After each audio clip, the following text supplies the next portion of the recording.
Bapak Ibu sekalian yang kami hormati, saya kira cukup. Sudah apa yang disampaikan dari berbagai anggota yang terhormat dan juga tadi diawali oleh Pak Maman Abdurrahman selaku anggota sekaligus pimpinan Komisi 7 telah menyampaikan dengan lugas.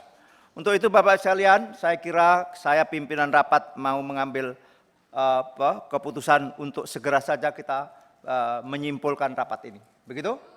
Setuju ya?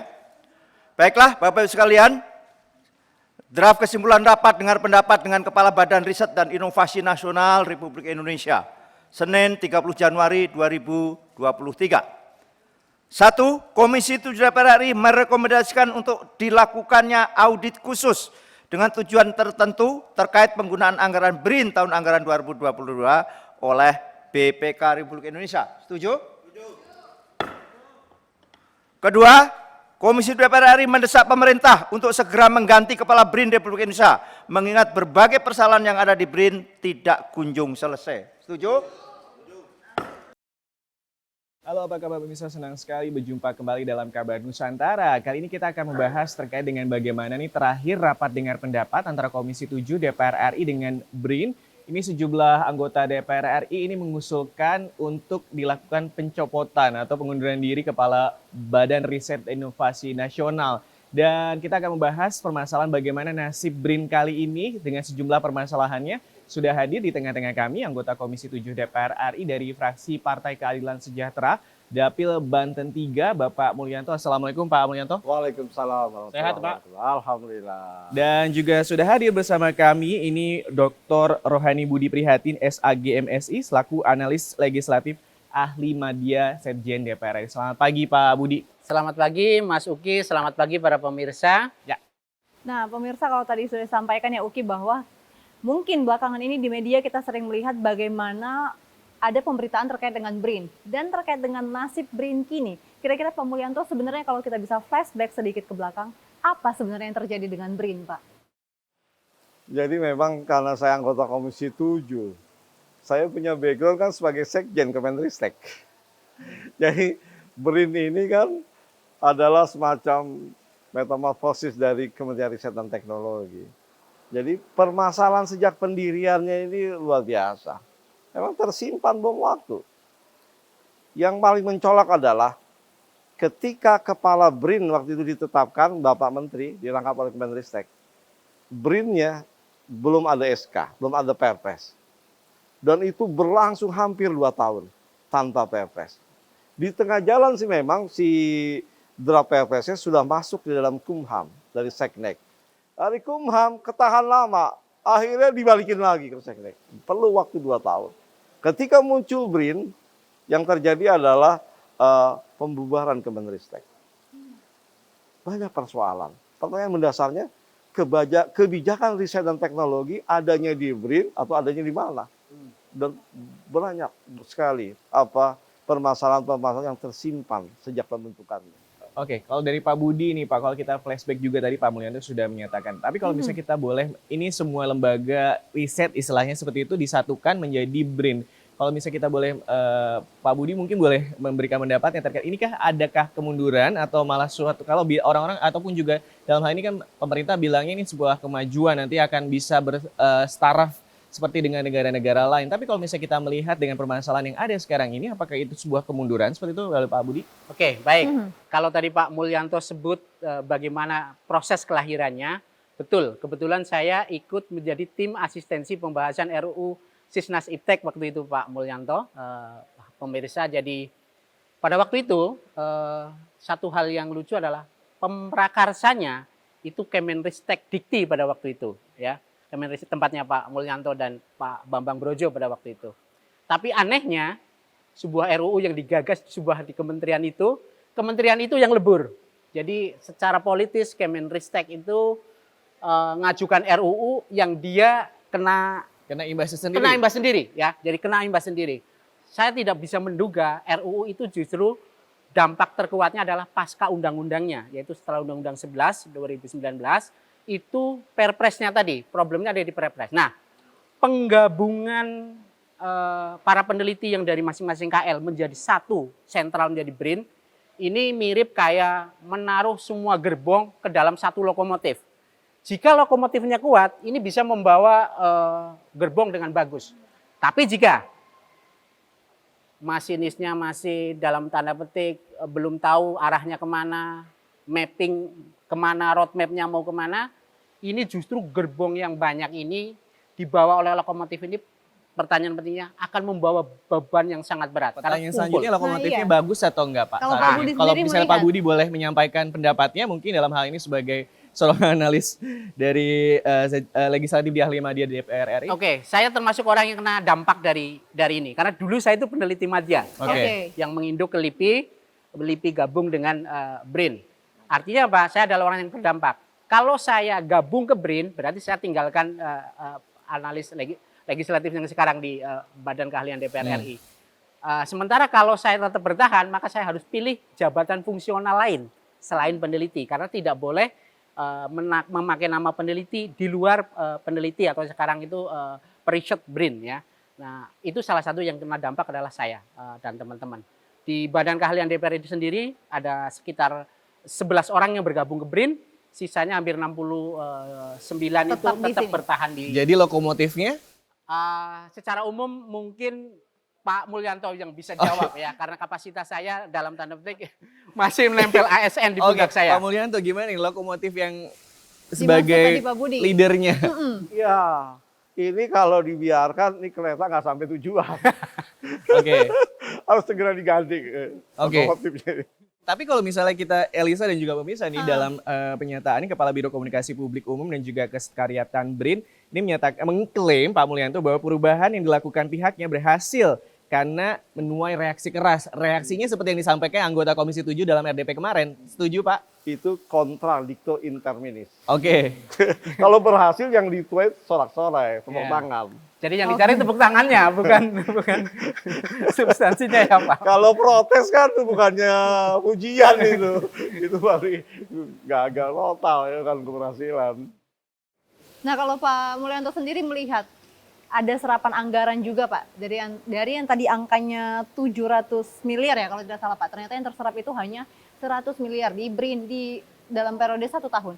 Gimana tanggapan dari Pak Mulyanto melihat hal ini? Ya, jadi gini, sebelum ke situ, jadi memang sejak pembentukan konsolidasi BRIN ini tidak mencapai sasaran. Jadi sekian lama sampai hari ini hampir 2 tahun lebih, hampir 2 tahun masih bersifat transisional. Pertama, karena ada perbedaan interpretasi mengenai makna peleburan, makna integrasi. Kami berpendapat ini integrasi adalah bukan peleburan, tapi BRIN menjadi koordinator terkait perencanaan, terkait program, dan terkait implementasi. Bukan seluruh lembaga dilebur jadi satu, blur. Gitu. Nah, apa waktu di awal peleburan masa BRIN sebelum dileburkan itu sudah disampaikan juga Pak? Iya, makanya lama sekali proses ini kan. Nah, ketika dia berjalan, pertama, tidak terjadi konsolidasi keorganisasian. Ya kan? Sehingga agak sulit nih. Pertama yang paling mencolok, fungsi rekayasa, engineering, dan pengembangan yang ada di BPPT. Sampai hari ini nggak jelas di dalam BRIN. Karena BRIN mainstreamnya adalah riset ilmiah. Sehingga banyak sebagian itu yang dipreteli karena dianggap nggak cocok dari segi fungsi keorganisasian. Yang kedua dari segi SDM, banyak yang nggak tepat, nggak pas, nggak bisa terserap. Dari DPR hanya berapa yang masuk kan? Dari Kementerian Teknis banyak yang nggak masuk, ya kan? Akibat luar biasa masalah SDM ini. Sehingga penemuan atau temuan dari Ombudsman RI, penataan SDM ini porak-poranda, termasuk SDM honorer.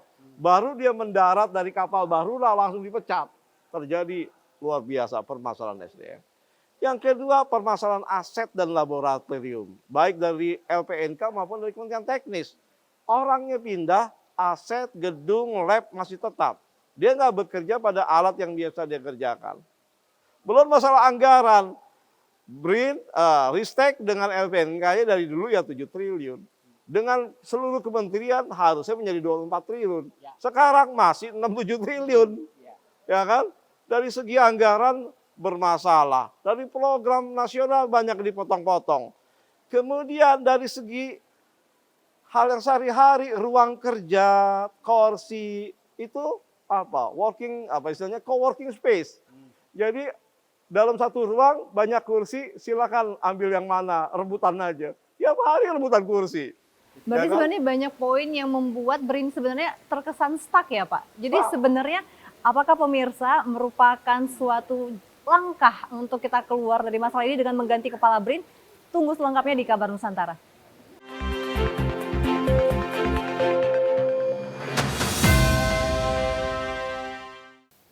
Kembali lagi di Kabar Nusantara. Pekan lalu nih Komisi 7 melakukan rapat dengar pendapat dengan BRIN. Salah satu poin penting yang juga menjadi headline ini adalah dalam hasil kesimpulannya Komisi 7 meminta untuk pemerintah ini mencopot kepala BRIN. Sebenarnya ada dendam apa nih Pak Komisi 7 terhadap kepala BRIN? Apakah tidak dapat kuota dari masyarakat bertanya BRIN menjawab itu sebesar yang alokasinya untuk 51 anggota? Ya, itu yang muncul di media seperti itu awalnya. Sebenarnya bukan, karena kita kan terus mendorong ya mitra ya bagaimana perkembangan BRIN dari awal ya kan. Permasalahannya banyak sekali. Tadi saya sudah bilang baik terkait perencanaan maupun sampai implementasinya, masalah ruang kerja sampai Anggaran juga. anggaran dan penggunaan alat bersama yang mengeluh itu banyak, peneliti, perekayasa dan sebagainya. Nah, kemudian ini sudah lama dan terus kita bicarakan kepada pimpinan BRIN. Terus terang kami merasa bahwa pimpinan BRIN ini tidak responsif, tidak merekognisi, tidak memahami apa yang disampaikan oleh masyarakat dan kita semua. Dan terakhir yang menjadi pemicunya adalah anggaran 800 miliar, Mbak, terserap hanya 73 miliar kan? Kurang dari 10%-nya. Itu anggaran untuk kemasyarakatan. Untuk masyarakat secara umum, ya kan? Tapi kalau kita baca itu di dalam gambar koran Tempo kan, uangnya lari ke DPR. Nah, itu yang jadi permasalahan kita. Ini permasalahannya kemampuan kapasitas BRIN untuk mengimplementasi program yang lemah, ya kan, sehingga tidak terserap. Namun bolanya dilempar ke DPR. Nah, ini kami terus terang ini selama ini kami bersabar ya. Ini kok malah bersikap seperti itu. Itulah di dalam rapat panas sekali.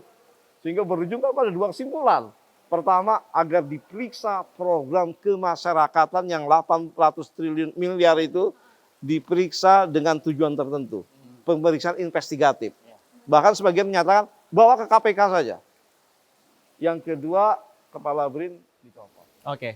Tapi kalau Pak Budi sebagai peneliti, untungnya apakah Bapak merasa beruntung untuk tidak pindah ke BRIN? Tapi kalau misalnya kita boleh menanyakan, sebenarnya apa perbedaan setelah dan sebelum dilakukannya peleburan? Oke, baik. Paling tepat mungkin kalau disebut sebagai mantan peneliti ya, karena tahun lalu saya memilih bergeser dari peneliti menjadi analis legislatif. Apa yang saya rasakan ketika kita tidak berpindah, itu memang ada satu tunjangan penelitinya yang hilang. Ya, kita tahu bahwa salah satu dampak itu adalah itu. Dan ini harusnya BRIN itu waktu itu dipertanyakan kira-kira kamu mau gabung ke BRIN atau tidak. Kalau tidak, ada punya dampak ini. Dan saya memilih untuk punya dampak yang tidak bergabung. Menyesal Bapak tidak pindah? Ya, setelah melihat ini menurut saya itu bagian dari Keputusan proses yang tepat, sejarah. Saya pikir ya Sebuah keberuntungan. satu keberuntungan yang saya nggak bergabung ke BRIN. Setidaknya kalau saya ke BRIN ya, Oke. satu soal akses terhadap dana penelitian harus diakui. Di BRIN itu kompetisinya sangat tinggi. Oke. Tapi anehnya dana 800 miliar itu tidak terserap. Itu artinya apa? Secara logika. Secara logika. Berarti dari total proposal yang ada itu hanya terserap 10% Nggak nyampe tadi. 10% tadi. 10%. seperti kata Pak Mulyanto. Terlalu sedikit sebenarnya. Harusnya 800% ini bisa diserap. Nah, cuma kita tidak tahu apakah dalam tanda petik yang diributkan soal masyarakat bertanya BRIN menjawab itu adalah bagian dari itu atau di luar dari itu. Nah, kita yang anggarannya belum terbuka. Mungkin Komisi 7 bisa akses data itu sebenarnya. MBBM ini masuk ke situ atau kelompok yang akses terhadap proposal teman-teman peneliti. Harusnya yang 800 miliar itu adalah momentum. Ini dia. Pergeseran ini kan kayak orang ditunggu-tunggu. Oke. Ekspektasi publik terhadap Tinggi. BRIN tingginya luar biasa. Ya. Bahkan ya salah satu picu salah satu picu kenapa BRIN digadang-gadang adalah soal vaksin. Ya. Vaksin COVID. Vaksin COVID harusnya BRIN ini menjadi pembawa kabar baik. Kami bisa temukan vaksin lain, variasi lain yang sekarang beredar. Ternyata nihil ya Pak? Itu dia. Harusnya ini momentum paling bagus. Kira-kira kalau di tahun 2003 ini lahir vaksin BRIN itu ya. Wah itu luar biasa, akan ditepuk tangan. Orang akan kasih hormat. Oh BRIN mampu ya untuk memberikan itu. Tapi kan ekspektasi yang tinggi ini tidak dijawab secara baik. Malah justru ini yang saya kutip dari almarhum Profesor Azumardi Azra, Prof. Edi itu menyebutkan nanti Anda itu di 2-3 tahun pertama itu cuma ribut soal posisi jabatan dan lain sebagainya. Tarung semua itu. Bidding jabatan yang sampai sekarang belum selesai. Artinya apa? Akan disibukkan dengan soal tata kelola organisasi yang belum selesai. 2 tahun ya sejak diangkat, hanya masalah itu saja stuck di situ. Tidak fokus di soal bagaimana memberikan terbaik kepada publik. Seperti yang tadi soal vaksin dan lain sebagainya ditunggu publik. Kalau Pak Budi melihat dengan adanya nihil hasil yang diberikan oleh BRIN terhadap kita dengan ekspektasi kita yang begitu tinggi. Tadi Pak Mulyanto juga menyampaikan kalau dalam rapat itu ada 2 kesimpulan. Yang pertama mungkin bisa diusut investigasi KPK. Yang kedua adalah dilengsarkannya kepala BRIN saat ini. Kalau Pak Budi melihat kira-kira apa ini yang harus diambil langkah selanjutnya untuk menyelamatkan BRIN?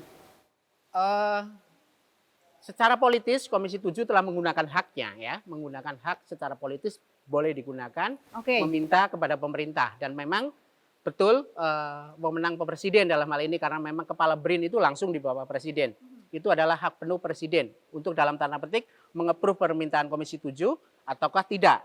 Jika tidak tentu dengan rationing apa ya, atau bisa jadi kalau jawabannya adalah, oh kami lagi konsolidasi organisasi nih selama ini gitu ya. Tapi lagi-lagi mungkin Komisi 7 akan nanya, selama itukah konsolidasi organisasi? Lalu kapan ekspektasi publik itu menjawab ekspektasi publiknya itu kapan? Nah, harusnya di saat yang segini ini, kepala BRIN dalam tanda petik harus bisa menjawab 2 hal. 1, dia melakukan konsolidasi dengan cara cepat, tepat, dan menjawab termasuk kepentingan Senayan. Yang kedua, itu yang harus memenuhi ekspektasi publik bahwa BRIN dengan berubah LIPI, Batan, Lapan bergabung jadilah sebuah BRIN yang sangat powerful, bagus baik di sisi anggaran, tata kelola riset dan masa depan riset Indonesia. Saya membayangkan andai kepala BRIN bisa memilah ya. Ini prioritas utama vaksin ini prioritas pertama ini saya Yang kedua, ini baterai atau energi ya.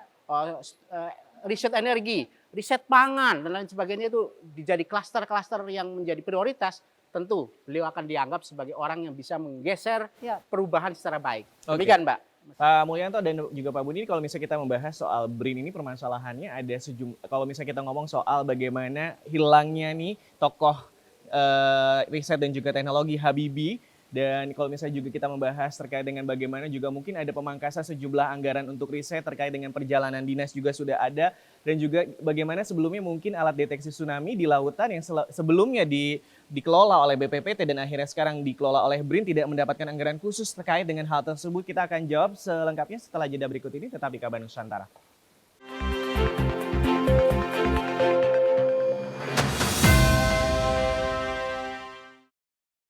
Pemirsa, masih terkait nasib BRIN kini di Kabar Nusantara. Ya, Pak Mulyanto, kalau misalnya kita melihat ini isu yang berkembang belakangan terakhir terkait dengan BRIN adalah terkait dengan tidak cukup space untuk menampilkan inovasi B.J. Habibie. Selain itu juga alat deteksi tsunami yang BRIN yang mati. Ini kalau misalnya kita melihat sampai kapan kira-kira atau sejauh mana Komisi 7 untuk bisa akhirnya melakukan suatu hal untuk akhirnya kita bisa memperbaiki BRIN, bahwa ini adalah sesuatu hal yang perlu dilakukan oleh Komisi 7.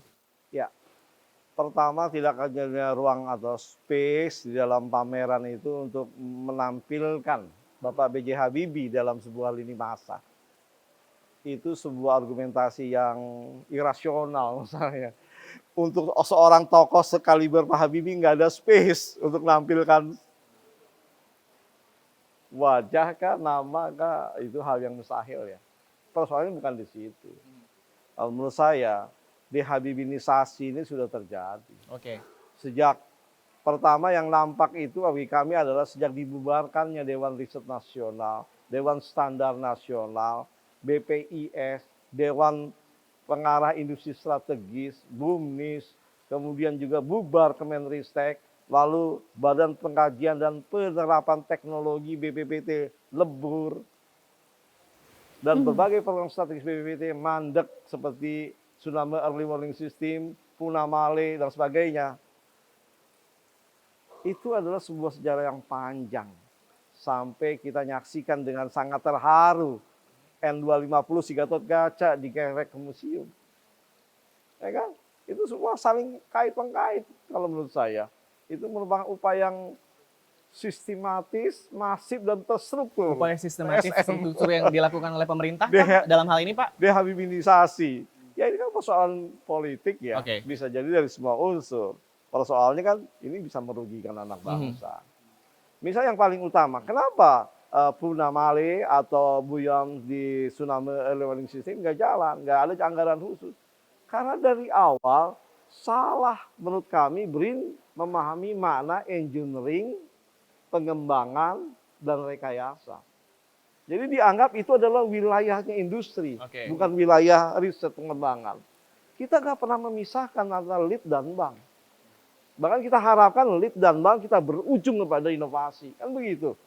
Nah, ketika terjadi pencitraan dana hanya 6 triliun, yang kita harapkan 24 triliun, dana terbatas. Gerbongnya banyak, orang makin bertambah. Harusnya pilih dia, mana yang mau dipotong kan? Nggak ada pilihan, yang dipotong, potong. Oke, jadi posisi Komisi 7 sejauh ini dengan kemarin dalam hal kesimpulan sudah meminta untuk adanya pencopotan, untuk akhirnya kita pasti masyarakat, mungkin Pak Budi mantan peneliti juga punya keinginan atau juga penginginan bahwa BRIN kita ini bisa setidaknya memiliki hasil-hasil yang baik seperti itu. Oke, untuk sampai hasil yang baik itu memang diperlukan ekosistem yang baik, lingkungan riset yang baik. Nah, riset yang baik seperti apa? Banyak contoh dari negara lain yang bisa kita pelajari. Namun jika memang kita sepakat sekarang sudah BRIN sudah ada, lembaganya sudah ada, konsolidasi lagi terjadi, cuma tinggal prosesnya yang sekarang mungkin bagi Komisi 7 itu masih terlalu lama dikonsolidasi ini, terlalu lama, sehingga ekspektasi publik tidak terjawab. Terus berikutnya adalah ekspektasi Komisi 7 juga belum dijawab oleh BRIN yang sekarang. Oleh karena itu, asumsi ya, yang soal pendanaan. Sebenarnya soal pendanaan, Mas, yang paling penting itu adalah asumsi dulu total anggaran yang tersebar di seluruh KL. Total ada 24,9 triliun pada waktu itu, Mas Uki.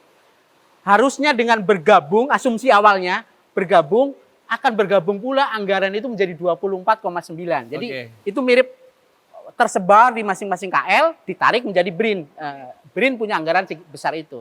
Tapi apa yang terjadi setelah ditarik, ternyata anggarannya cuma antara 4 sampai 6 triliun. Itu berpusat sekitar itu. Artinya apa? Anggaran yang lain dalam bentuk anggaran perjalanan dinas, karena memang hampir semua penelitian itu selama ini masih berbasis kepada perjalanan dinas. Terus yang kedua, tadi yang disebut sama Pak Mulyanto, sarana dan prasarana riset, ya, laboratorium, peralatan dan lain-lain itu masih tertinggal di KL-KL. Apa yang terjadi? Jadi peneliti gabung ke sana tanpa peralatan, tanpa lab. Apa yang terjadi? Itu mirip kayak Gojek tapi tidak dibawa motornya ya. Pengojek tapi tidak bawa motornya. Terus apa yang mau terjadi? Dia stay ini. Nah, artinya apa? Artinya konsolidasi, selain konsolidasi organisasi, konsolidasi anggaran juga ini. Nah, menangnya kebetulan wakil pembina itu adalah Menteri Keuangan. Harusnya Menteri Keuangan bisa menggunakan dana yang sudah disimpan dalam Undang-Undang APBN itu ya, dana abadi riset ya. Dana trust fund-nya itu. Nah, dana abadi riset ini tahun pada waktu awal sebelum terbentuk BRIN itu 1 triliun ya, 1 triliun. Akan diambilkan manfaatnya atau bunganya, dan bunganya itu yang akan diambil. Dan salah satu yang diambil adalah untuk LPDP ya, untuk beasiswa mahasiswa pasca sarjana. Artinya apa? Arahnya sudah benar ya.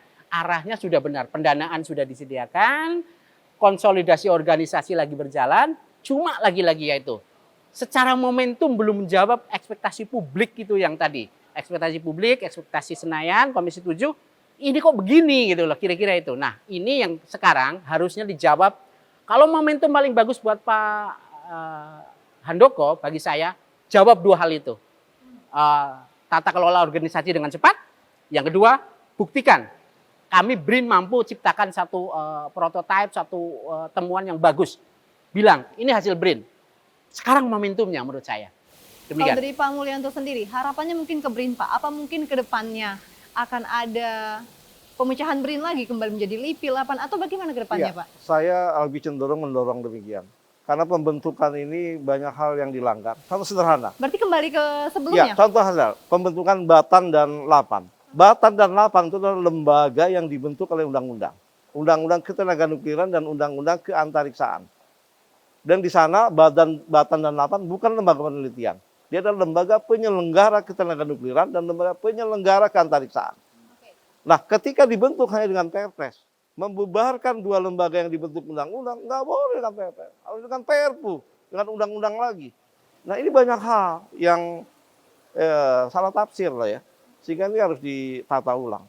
Ke depan pertama, kita ingin kepala dicopot dulu, lalu kepala yang baru bisa lebih berkomunikasi dengan baik. Mari setelah itu kita revitalisasi BRIN ini. Kalau sampai kepalanya tidak dicopot, apakah Komisi 7 akan memboikot BRIN di Komisi 2? Itu seperti apa nih Pak langkah-langkah yang akan Kalau dilakukan teman-teman sih oleh pengennya Komisi 7? boikot. Ya. Pertama ini kan anggaran ini yang soal-soal anggaran ini kita bawa aja ke BPK kan. Oke. Kalau perlu ke KPK sekali. Oke, Ya, jadi biar langkah clear. selanjutnya yang dilakukan Komisi Iya. 7 setelah RDP minggu lalu apa nih Pak? Ya, kami berkonsolidasi secara internal Oke. di tingkat pimpinan DPR dan juga berkomunikasi dengan pemerintah kan. Bagaimana langkah-langkah. Tapi optimis ini Nah, akan selanjutnya. bisa segera terselesaikan? Kami optimis karena kan pemerintah Seluruh juga sama fraksi setuju dengan ya, kita Pak? ya, ingin kebaikan bagi riset dan teknologi Indonesia ya. Dan BRIN adalah super body untuk itu. Oke, terima kasih. Kita harapkan sekali lagi bahwa Badan Riset Inovasi Nasional ini bisa sesuai ekspektasi masyarakat. Dan tadi kalau misalnya Pak Budi menggarisbawahi ada 2 poin yang harus segera dilakukan oleh Kepala BRIN. Tapi kalau kita tunggu juga nih Elisa, Yap. bagaimana nanti langkah-langkah selanjutnya dari Komisi 7? Komisi 7, karena memang ini butuh penggodokan yang sangat berat ini dari Komisi 7-nya sendiri. butuh political bagaimana- will benar. juga pasti dari pimpinan Iya, BRIN itu karena sendiri. BRIN juga merupakan salah satu lembaga yang sangat penting di Indonesia, dan juga tadi bagaimana Pak Budi menyampaikan 2 poin, bagaimana memenuhi ekspektasi masyarakat dan juga kepentingan untuk Senayannya juga ya, oke ya. Betul sekali, dan terima kasih sekali lagi Pak Mulyanto, anggota Komisi 7 DPR RI dari fraksi Partai Keadilan Sejahtera Daerah Pemilihan Banten 3, dan juga Dr. Rohadi Budi Prihatin SAG MSI, analis legislatif ahli media. Saya Subki Abdul dan juga rekan saya. Dan bersama saya Elisa Purba, terima kasih pemirsa telah menyaksikan Kabar Nusantara dan sampai jumpa.